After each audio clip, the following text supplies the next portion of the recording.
ফালতু কথা বলবেন না, তৃণমূলের বাবার টাকায় মাইনে পান না। কাকে বল, আরে কাকে তাহলে বললেন কেন আমরা দিন পারমিশন? আপনার দিন কেন বললেন? আপনারা দিয়েছেন তো, এক সময় এনওসি দিয়েছেন তো দুটোকে। আরে হয়েছে মিস্টেক তো, কার মিস্টেক ওটা? তাহলে বললেন কেন? তাহলে আপনি বললেন কেন? তাহলে আপনি বললেন কেন? আমরা দিই না ভিডিও দেয়, আপনি বললেন কেন? আচ্ছা, তারপরে তো বললো মাইক বন্ধ করে দিয়েছে।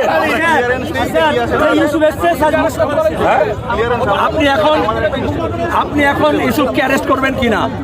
আপনি প্রভোকেশন করেছিল, এক্ষুনি হাঙ্গামা হতো। কোথায় গেল?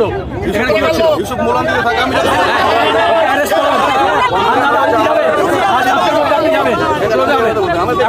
সরকার না, আমি এখানকার আমি ফাঁড়ি চার্জে আছি, আমার সুপিরিয়র আছে। যাই হোক, ইউসুফকে অ্যারেস্ট করুন। টাকাতে চাকরি পেয়েছেন, তৃণমূলের আমলে নিয়ম শেখাচ্ছেন। টাকাতে চাকরি পেয়েছেন, তাহলে আমি ফাঁড়ির লোক।